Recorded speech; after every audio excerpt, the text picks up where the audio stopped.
MMO YouTuber ខំផលវីដេអូល្អកាត់តធម្មតាស្អាតអត់មានអ្នកមើលបាទដល់ពេល YouTube ប្រភេទនេះ background ពណ៌ខ្មៅបាទ like តទៀតម៉ែម៉ោង like រហូតដល់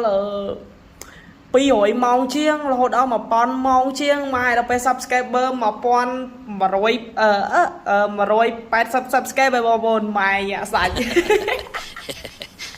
ដល់ពេលធ្វើវីដេអូត្រឹមត្រូវចង់និយាយថាធម្មតាខំកាត់តមកឆ្ងាញ់អត់មានអ្នកមើលបាទដល់ពេលធ្វើវីដេអូអញ្ចឹងអ្នកមើលដូចផ្ទះបងប្អូនអូខ្ញុំចាញ់ចិត្តហើយខ្ញុំចាញ់ចិត្តហើយបងប្អូនខ្ញុំចាញ់ចិត្តហើយដល់ពេលអញ្ចឹងចាញ់ចិត្តហើយដល់កបងប្អូនយើងហ្នឹងហើយបងប្អូនណាបានឃើញបងប្អូនយើងផុសប្រងព្រាតនៅក្នុងហ្នឹងណាបងប្អូនបាទ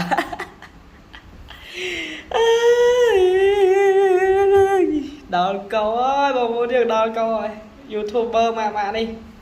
YouTuber ពេលនេះកើបលុយងាប់ហើយបងប្អូន វីដេអូមួយនេះគឺកាន់តែក្តៅកគុបមែនតើបងប្អូនយើងទាំងអស់គ្នាកុំភ្លេចជួយ share ឲ្យបងប្រុសកំសាន្តម្នាក់មួយផងតាក់ទងជាមួយនឹងរឿងផ្ទះរបស់គាត់ដែលរំលោះជាមួយនឹងអុកញ៉ាលេងនវត្រាចឹងបងប្អូនយើងកុំភ្លេចជួយ share វីដេអូនេះម្នាក់មួយបងប្អូនតោះឥឡូវយើងទៅតាមដានទស្សនាវីដេអូបងប្រុសដែលគាត់និយាយបរិយាយទាំងអស់គ្នាបងប្អូនកុំភ្លេចជួយ share កុំភ្លេចជួយ follow ម្នាក់មួយសម្រាប់បងប្អូនខ្ញុំបាទវត្តកំសាន្តសូមគោរពជូនសម្ដេចតេជោហ៊ុនសែនសម្ដេចបវរធិបតីហ៊ុនម៉ាណែត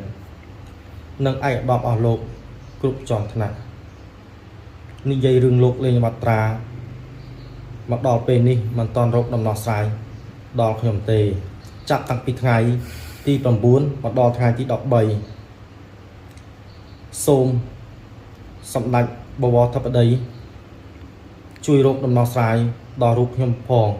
ខ្ញុំបាទមានផ្ទះសម្បែងរស់នៅហើយជួបវិបត្តិនិយាយរឿងវិបត្តិច្រើនណាស់ដោយសារតែជាប់បំណុលរឿងទិញផ្ទះលោកអីអ្នកអុកញ៉ាលេងនវត្រាខ្ញុំនិយាយខ្ញុំចង់ស្រក់ទឹកភ្នែកខ្ញុំសូមគោរពសម្ដេចជួយរកយុទ្ធធរដល់ខ្ញុំបាទផងបាទបងប្អូនយើងបានស្ដាប់តាំងពីដើមមកអញ្ចឹងរវាងបងប្រុសកំសាន្តហើយនឹងផ្ទះរំលោះរបស់ញ៉ាលេងនវត្រាបងប្អូនយើងបាទអញ្ចឹង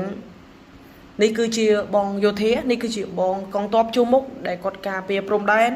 ដែលការពារទឹកដីខ្មែររបស់យើងអញ្ចឹងបងប្អូនយើងកុំភ្លេចជួយលើកទឹកចិត្តបងប្រុសកំសាន្តដែលគាត់តែងតែការពារទឹកដីយើងការពារប្រជាជនយើងទាំងអស់គ្នាបងប្អូនកុំភ្លេចមើលនេះចូល24កន្លែងណា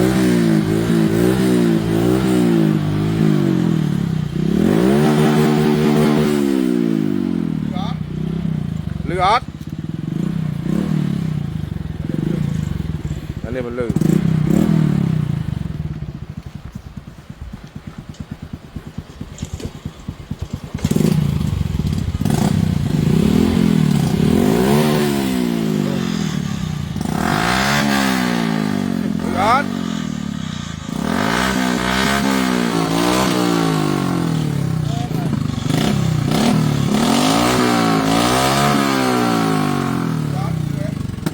អត់លឺហ៎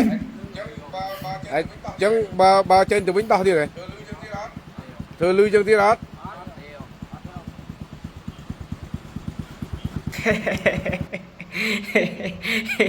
ខ្ញុំអត់មានពីអីនិយាយខមមិនតាមការគួរបងប្អូន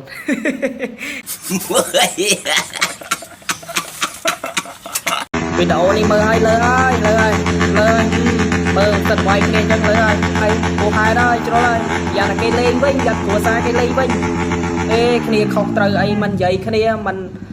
ណែនាំគ្នាមិនអប់រំគ្នាចាំបាច់គ្នាសាពះសំបប៉ុណ្ណឹងហើយនៅក្នុងវីដេអូប៉ុណ្ណឹងហើយច្បាស់មកបងប្អូនច្បាស់មកវីដេអូនេះ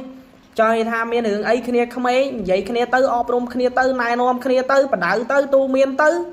បាទជាមនុស្សចាស់ត្រូវណែនាំបានណែនាំទៅព្រោះក្មេងចេះស្រាប់ទៅប្រើអំពើហិង្សាលើគ្នាទៅអីច្បាប់ហើយប៉ុន្តែគ្នាខុសអីធ្ងន់ធ្ងរមានជាចោរកម្មណាមានជាចោរប្លន់ណាមានលួចឆក់ប្លន់គេណាកាលណាលេងលើវិស័យម៉ូតូមួយហ្នឹងក៏ខុសអីក៏ខ្លាំងដែរបងប្អូនបាទបងប្អូនយើងហ្នឹងហើយមើលវីដេអូនេះដូចជ្រុលហួសហេតុទេបងប្អូនយើងអើយហ្នឹងហើយ